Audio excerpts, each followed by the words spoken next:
안녕하세요. 저는 송영숙이라고 합니다.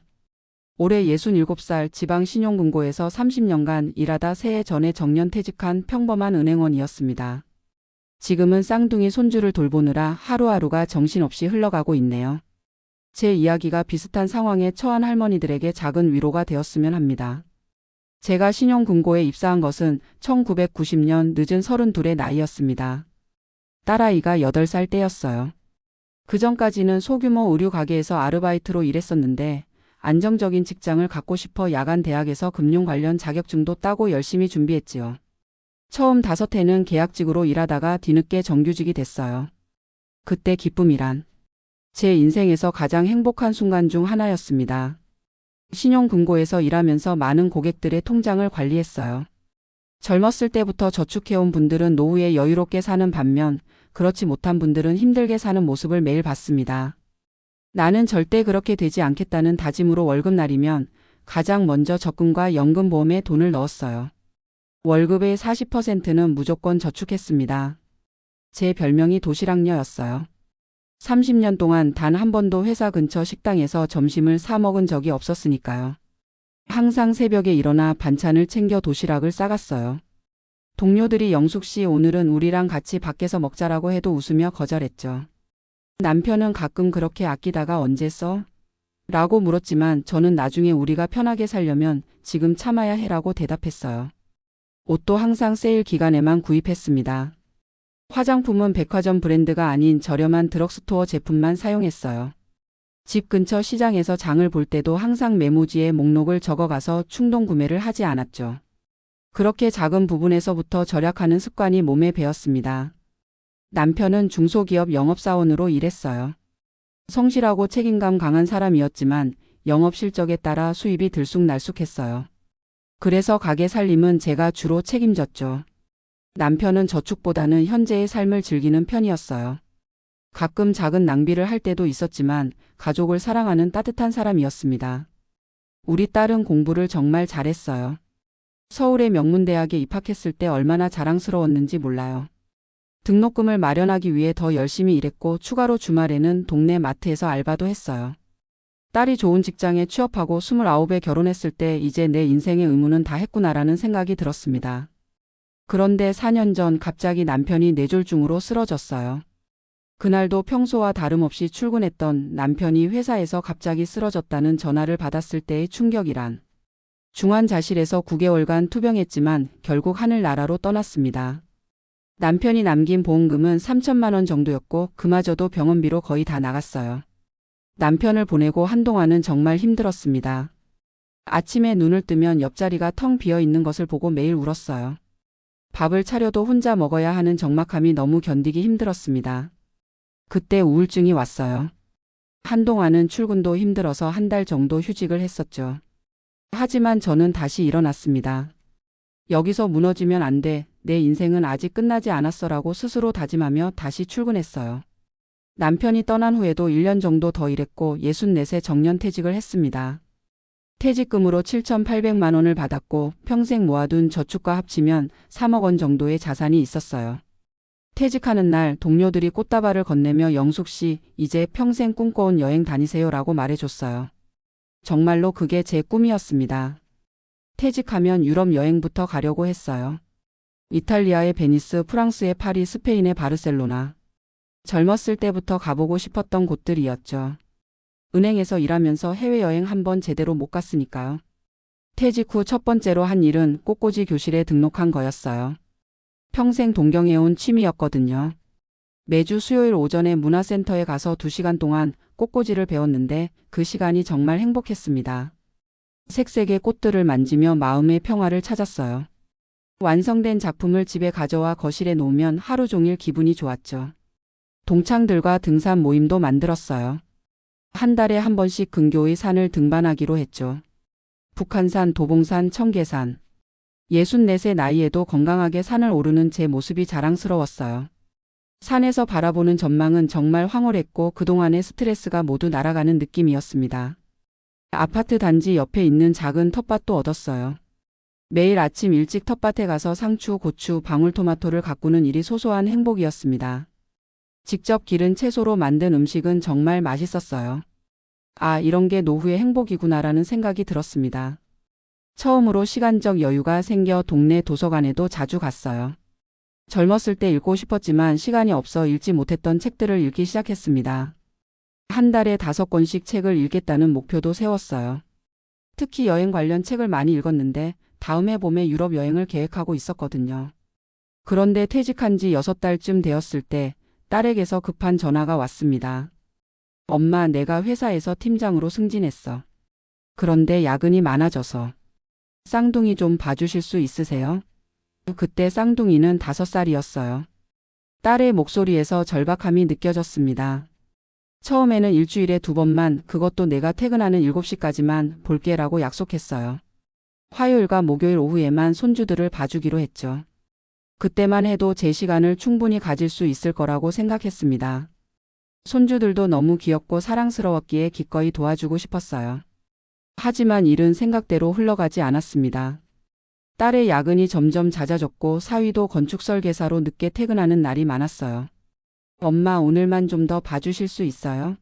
라는 부탁이 매주 이어졌고 어느새 월요일부터 금요일까지 매일 손주들을 돌보게 되었습니다.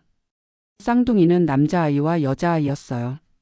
외모는 비슷했지만 성격은 정반대였죠. 남자아이 지민이는 활발하고 장난기 많은 아이였고 여자아이 지은이는 조용하고 꼼꼼한 성격이었어요. 두 아이의 다른 성향을 모두 충족시켜주는 일이 생각보다 쉽지 않았습니다. 유치원에 다닐 때는 방과 후 교실이 있어서 오후 5시까지 기관에서 돌봐줬어요. 그래서 저는 오후 5시부터 7시까지만 손주들을 돌보면 됐죠. 비교적 부담이 적었습니다. 하지만 상황은 곧 바뀌었어요. 쌍둥이가 초등학교에 입학하면서 모든 것이 달라졌습니다. 1학년은 오후 1시면 하교를 하더라고요. 학교 앞에서 아이들을 데리고 집으로 와서 점심을 챙겨주고 숙제를 봐주고 간식을 챙겨주고 그렇게 내가 본격적인 돌봄 전담 할머니가 됐어요. 이제 제 하루는 새벽 6시에 시작합니다. 일어나자마자 아이들 아침 식사를 준비해요. 등교 시간인 8시 30분까지 아이들을 깨우고 씻기고 밥 먹이고 준비물 챙기는 일은 전쟁을 치르는 것 같아요. 특히 쌍둥이 중 지민이는 아침잠이 많아서 깨우는 데만 20분이 걸려요. 아이들을 학교에 보내고 나면 잠시 숨을 돌리고 집안일을 합니다. 설거지, 빨래, 청소. 그리고 아이들 학교 시간인 1시를 준비해요. 학교 앞에 정확히 1시에 도착해서 아이들을 기다리면 항상 지은이는 일찍 나오고 지민이는 맨 뒤에 나와요. 두 아이를 데리고 집에 돌아오면 곧바로 점심을 차려야 합니다. 점심 후에는 숙제 시간이에요. 1학년이라 숙제가 많지는 않지만 쌍둥이 모두를 봐줘야 하니 시간이 2배로 걸려요. 지은이는 글씨를 예쁘게 쓰려고 노력하고 지민이는 빨리 끝내려고 대충 쓰는 경향이 있어서 계속 지도해야 합니다. 숙제가 끝나면 간식을 먹은 후 학원에 데려다 줘야 해요. 지민이는 태권도와 영어학원에 다니고 지은이는 피아노, 미술, 영어학원에 다녀요. 아이들을 데려다 주고 항상 대기실에서 1시간씩 기다립니다. 태권도장에서는 엄마들이나 할머니들이 많이 모여 있어요. 다들 저와 비슷한 상황이에요. 아이들이 수업받는 1시간 동안 서로의 고충을 나누며 위로받는 시간이 됐습니다. 태권도장 대기실에서 만난 박정희 할머니는 저와 가장 친한 언니가 됐어요. 70살인 정희 언니도 손자를 돌봐주고 있었는데 저보다 더 오래 손주를 돌봐왔대요. 내가 손주 보느라 무릎 수술도 미루고 있어라는 정희 언니의 말에 많은 위로를 받았어요. 저만 힘든 게 아니구나 싶어서요. 학원에서 집에 돌아오면 저녁을 준비해요. 아이들이 좋아하는 메뉴로 영양 가득한 식사를 만들려고 노력합니다. 지민이는 김치찌개를, 지은이는 된장찌개를 좋아해서 번갈아가며 끓여요. 밑반찬도 항상 3가지 이상 준비하고 과일도 깎아 놓습니다. 저녁 식사 후에는 또 숙제 확인, 준비물 점검, 가방 싸기 등을 도와요. 딸과 사위는 보통 7시 반에서 8시 사이에 퇴근해요. 가끔은 더 늦을 때도 있죠. 그때까지 아이들 목욕도 시키고 잠자리에 들 준비를 다 해놓습니다. 하루 종일 아이들을 돌보느라 저도 많이 지치지만 딸이 지친 얼굴로 퇴근했을 때 엄마 정말 고마워요라고 말해주면 또 힘이 나요. 하지만 솔직히 말하면 제가 원래 계획했던 노후 생활과는 너무 달라졌어요. 꽃꽂이 교실은 더 이상 갈 수 없게 됐어요. 수요일 오전 수업이었는데 그 시간에 지민이 태권도 수업이 있었거든요. 등산 모임도 빠지게 됐어요. 아이들을 맡길 데가 없으니 주말에도 자유롭지 못했죠. 제가 퇴직하면 꼭 가보겠다던 유럽 여행은 꿈으로만 남았어요. 여권을 갱신한 지 3년이 지났는데 아직 한 번도 사용하지 못했네요. 딸에게 엄마가 좀 쉬고 싶은데 한 달만 여행 다녀올게라고 말할 수가 없었어요. 그 한마디가 왜 그렇게 어려운지. 가장 충격적인 건 사교육비 부담이었어요. 처음에는 손주들 용돈이나 가끔 옷 사주는 정도로 생각했는데 어느새 모든 학원비를 제가 내고 있었어요. 영어 특기 적성 80만 원, 수학 학원 30만 원, 태권도 15만 원, 피아노 20만 원, 미술 15만 원. 한 달에 160만 원이 학원비로 나가요. 제 연금 수령액인 140만 원보다 많은 금액이죠. 제 연금은 국민연금 108만 원에 젊었을 때 가입한 개인연금 32만 원을 합쳐 매달 140만 원이에요.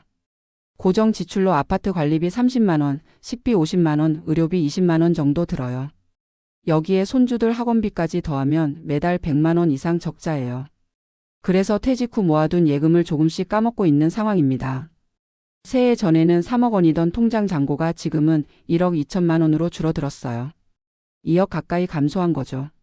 이 추세라면 몇 년 안에 모든 저축이 바닥날 것 같아 불안합니다.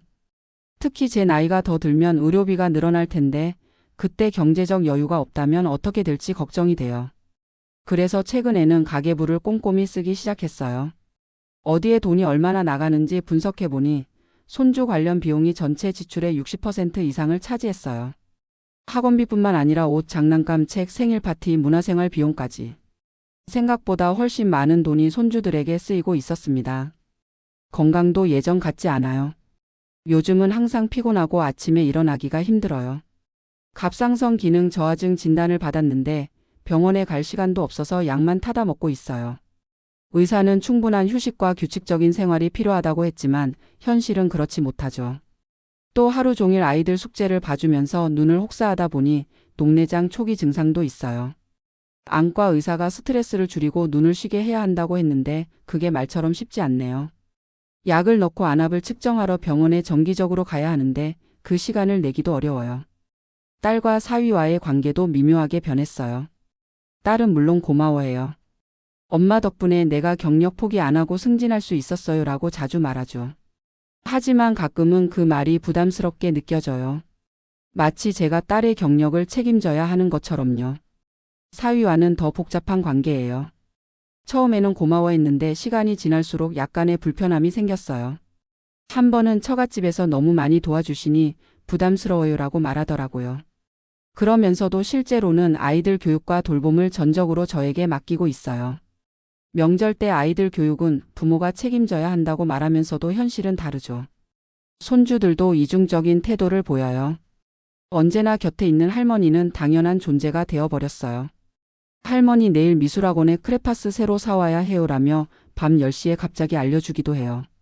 준비물이 필요하다는 걸 미리 말해주지 않고 마감 직전에 말하는 경우가 많아요. 가끔은 반항적인 태도도 보여요. 엄마가 오면 할머니한테 이렇게 안 해도 된대라는 말을 들었을 때는 마음이 아팠어요. 사랑하는 손주들인데 가끔은 이 아이들이 날 존중하긴 하나? 하는 의문이 들 때가 있습니다. 다행히 위로받는 곳이 있어요. 아파트 단지 내에서 비슷한 처지의 할머니들과 자연스럽게 모임이 형성됐어요. 일주일에 한 번 아이들 학원 보내고 모여 차 마시며 고민을 나눠요. 우리 모임의 이름은 황혼육아단이에요. 같은 상황의 할머니들 만나니 내 얘기에 고개를 끄덕여주는 게 큰 위로가 됩니다. 황혼육아단 회원 중에 이영자 할머니는 6년째 손주를 돌보고 있어요. 처음엔 나도 내처럼 힘들었어. 근데 손주가 초등학교 고학년 되면 학원 스케줄이 더 빡빡해지고 숙제도 더 많아진단다라는 말을 들었을 때 앞이 캄캄했어요. 그래도 서로의 노하우를 나누면서 힘을 얻고 있어요. 한 번은 용기를 내서 딸에게 주말에는 좀 쉬고 싶다고 말했어요. 그랬더니 딸이 엄마 주말에 우리가 데이트할 시간도 필요해요. 그리고 쌍둥이가 엄마보다 할머니를 더 좋아하잖아요 라고 대답했어요. 결국 또 그래 알았어 하고 물러섰어요. 딸 얼굴에 실망감이 보이니까 차마 더 이상 말을 못했죠. 그래도 요즘은 조금씩 변화를 시도하고 있어요. 매달 손주들 학원비 중 일부를 딸 부부가 부담하도록 하는 계획을 세웠어요. 다음 달부터는 영어 학원비는 그들이 내기로 했습니다. 80만 원이니 적지 않은 금액이죠. 처음에는 거부감을 보였지만 제가 사정을 설명하니 이해해 주더라고요. 또 일주일에 하루는 할머니 휴일로 정하려고 해요. 목요일을 제 시간으로 쓰려고 합니다. 그날만큼은 태권도나 피아노 학원을 근처 학원 차량을 이용하기로 했어요. 비용은 더 들지만 제 시간을 갖는 게 더 중요하다고 생각했습니다. 제 계획은 손주들이 중학생이 될 때까지만 도와주는 거예요. 그때까지는 6살 정도 남았네요. 그 후엔 내 인생을 찾으려고 합니다. 유럽 여행도 가고 중단했던 꽃꽂이도 다시 배우고 도서관에서 책도 실컷 읽고 싶어요. 가끔은 딸이 너무 제 도움에 의존하는 것 같아 걱정돼요. 이렇게 계속 도와주면 딸과 사위가 부모로서의 책임감을 제대로 느끼지 못할 수도 있겠죠. 경제적으로도 제가 모든 걸 해결해 주는 것보다 그들이 아이들 교육비를 직접 책임지는 게 장기적으로 더 좋을 것 같아요. 새해 전 처음 손주 돌봄을 시작했을 때는 잠시만 도와주겠다는 생각이었는데 어느새 제 생활 전체가 손주들을 중심으로 돌아가고 있어요. 이건 단순한 도움이 아니라 완전한 희생이 되어버렸습니다. 그래서 요즘은 스스로에게 자주 묻곤 해요. 과연 이게 맞는 걸까? 얼마 전에 동네 심리상담센터에서 무료 상담을 받았어요. 상담사는 자신을 돌보는 것이 이기적인 행동이 아니라 장기적으로 가족 모두에게 도움이 된다고 말해주셨어요. 그 말이 큰 위로가 됐습니다. 자신도 챙기지 못하면서 다른 사람을 제대로 돌볼 수는 없으니까요. 황혼 육아단 언니들의 조언도 큰 도움이 돼요. 선을 명확히 그어. 그래야 서로 존중하게 돼. 손주 사랑하는 마음은 당연한데 내 몸이 상하면 누구도 행복하지 않아. 용돈 주고 옷 사주는 건 할머니 역할이지만 모든 학원비를 대주는 건 부모 역할이야. 이런 말들이 저에게 용기를 줬어요. 이제 딸과 솔직하게 대화할 계획이에요. 단번에 다 바꾸는 게 아니라 단계적으로 변화시켜 나갈 거예요. 올해는 영어 학원비를 딸 부부가 부담하게 하고 내년에는 다른 학원비도 조금씩 그들이 맡도록 할 예정입니다. 또 제 휴식 시간도 더 확보할 거예요. 제 꿈은 새해 뒤에 유럽 여행을 다녀오는 거예요. 한 달 정도 여행을 떠나고 싶어요. 그때는 딸과 사위가 부모로서의 역할을 충분히 할 수 있을 테니까요. 그동안 저는 더 열심히 건강 관리를 하고 여행 계획을 세우며 기다릴 거예요. 아침에 일어나 베란다에 나가면 옆집 할머니가 보여요. 74신 그분은 혼자 사시는데 매일 아침 요가를 하세요. 한 번은 손주 안 봐주세요? 라고 물었더니 내 아들, 딸이 알아서 하지. 난 이제 내 인생 살아라고 대답하셨어요. 처음엔 조금 이기적인가 싶었는데 지금은 그분의 선택도 존중해요. 딸에게 엄마가 너무 많이 해주시는 거 아니에요? 라고 한번 물어봤어요. 그랬더니 엄마, 우리 엄마보다 잘 해주는 사람이 어디 있겠어요. 보육원에 맡기면 월 100만 원 이상 들고 학원 픽업도 안 해주는데. 라고 대답하더라고요. 제가 경제적으로도 정서적으로도 최고의 돌봄 서비스를 제공하고 있는 셈이죠. 하지만 저는 서비스 제공자가 아니라 할머니입니다. 손주들을 진심으로 사랑하지만 제 인생도 소중해요. 손주들에게 행복한 할머니의 모습을 보여주는 것이 더 중요하다고 생각해요. 지친 할머니보다는 자신의 삶을 즐기는 할머니의 모습이 아이들에게도 더 좋은 영향을 주지 않을까요? 다른 할머니들에게 조언하자면 손주 돌봄은 정말 기쁨이지만 모든 책임을 혼자 짊어지지는 마세요. 단기간의 도움은 가능하지만 오랫동안 부모 역할을 대신하는 건 바람직하지 않아요. 특히 경제적 부담은 명확하게 선을 그어야 합니다. 처음부터 약속을 잘 정해두세요. 저는 지금이라도 변화를 시도하고 있어요. 최근에는 딸과 앉아서 진지하게 대화했어요. 엄마를 너무 의지하면 나중에 더 힘들어질 수 있어. 조금씩 너희가 책임을 가져야 해라고 말했죠. 딸도 이제는 이해하려고 노력하는 것 같아요. 이번 주말에는 오랜만에 등산 모임에 나가기로 했어요. 토요일 하루만이라도 제 시간을 갖고 싶었거든요. 딸에게 미리 얘기해두고 하루 휴가를 냈습니다. 다시 산에 오르는 기분이 어떨지 기대돼요. 푸른 하늘과 맑은 공기를 마시면서 잠시나마 자유를 느끼고 싶습니다. 어쩌면 지금의 시간도 나중에는 소중한 추억이 될지 모르겠어요. 손주들이 크면 이렇게 밀착해서 돌봐줄 기회는 없을 테니까요. 하지만 그렇다고 제 모든 것을 희생해야 하는 건 아니라고 생각해요. 적절한 균형을 찾는 것, 그게 지금 제가 배우고 있는 인생의 과제입니다. 매일 아침 거울을 보며 스스로에게 말해요. 오늘도 웃으면서 하루를 보내자. 내가 행복해야 아이들도 행복하다. 그렇게 자신을 다독이며 하루를 시작합니다. 손주들을 사랑하는 마음과 나를 소중히 여기는 마음 사이에서 균형을 찾아가는 여정, 그것이 바로 지금 제가 걷고 있는 길이에요.